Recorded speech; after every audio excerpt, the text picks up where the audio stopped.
নিজের দেশে অন্য ধর্মের মানুষকে নির্যাতন আর তীব্র নিপীড়ন করে পৃথিবীতে এমন দেশের তালিকায় সবার উপরে কোন দেশ? ভারত নাকি ইসরায়েল? সেই নিয়ে দ্বন্দ্ব থাকতে পারে, তবে সেটা নিয়ে কোনো বিরোধ নেই যে সংখ্যালঘুদের নির্যাতন করে উল্টো বড় বড় কথার ফুলঝুরি ছড়ানো দেশের মধ্যে সবার আগেই রয়েছে ভারতের বিজেপি সরকার। প্রতিবেশী দেশগুলোর রাজনৈতিক অস্থিতিশীলতার মধ্যে ভারত সবসময় সংখ্যালঘুদের নিরাপত্তা সংকটে শিরোনামে হুলস্থুল কাণ্ড তৈরি করে যাচ্ছে। ভারতীয় গণমাধ্যমও কখনো কখনো এই হুজুগে তাল মিলিয়ে চলে, কিন্তু নিজের ঘরের পরিস্থিতি কি আসলে কতটা নজর রাখে তারা? ধর্ম নিরপেক্ষতার মুখোশের আড়ালে কতটা ধর্মান্ধ জাতীয়তাবাদী প্রবণতা রয়েছে সেটা প্রশ্ন সাপেক্ষ। গণতন্ত্রের বুলি ছড়ানো ভারতের সংখ্যালঘুরা কতটা নিরাপদ তা মঙ্গলবার কাতার ভিত্তিক বার্তা সংস্থা আল জাজিরার অনুসন্ধানী প্রতিবেদনে পরিষ্কার হয়ে উঠে এসেছে। ইসরায়েলের মতো ভারতের নামও মুসলিমদের বস্তি দখল, উৎখাত, লুটপাট এবং মসজিদ ভাঙার সঙ্গে যুক্ত হয়েছে ভারত। সুদবিহীন ব্যাংকিংয়ে আত্মশুদ্ধির পথ এনআরবিসি ব্যাংকের ইসলামিক ব্যাংকিং আল আমিন।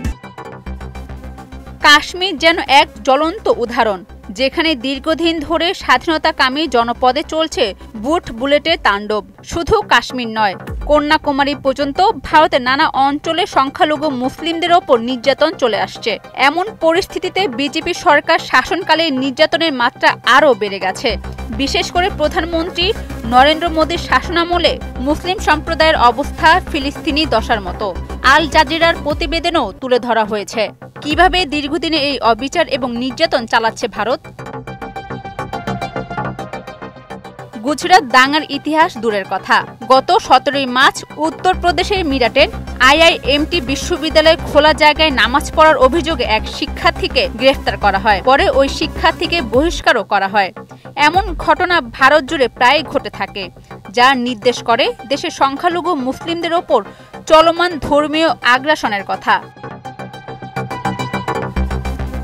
2023 সালের জানুয়ারিতে মধ্যপ্রদেশের উজ্জয়িনী শহরে মুসলিমদের বিরুদ্ধে অত্যাচারের এক ভয়াবহ দৃষ্টান্ত তৈরি হয়েছে, যেখানে প্রায় 250টি মুসলিম ঘর, বাড়ি, দোকান, প্রাচীন মসজিদ সহ বিভিন্ন স্থাপনা বুলডোজার দিয়ে ধ্বংস করা হয়। এর মাধ্যমে মুসলিম অধ্যাসিত নিজাউদ্দিন কলোনি 201 হেক্টর জমির ওপর থেকে উৎখাত করা হয়, যেখানে সরকার মহাকাল মন্দিরের প্রকল্প বাস্তবায়ন করতে চায়। এছাড়া ভারতে 200 কোটিরও বেশি মুসলিম জনগণের জন্য দেশের সবচেয়ে বড় ওয়াকফ সম্পত্তি রয়েছে।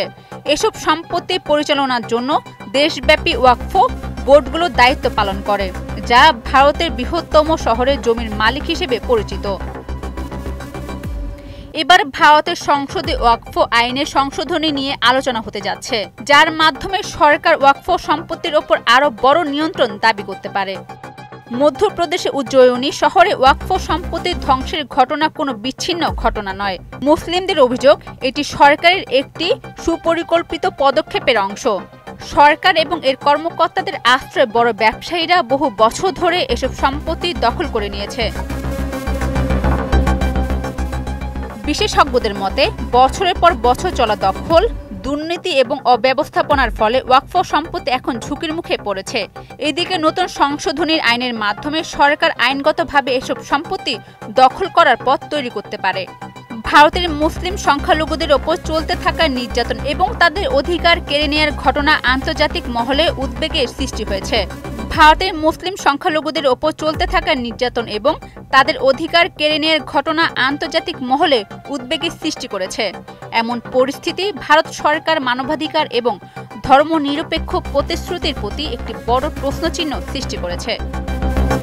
অরিন সুলতানা, মোহনা ডিজিটাল।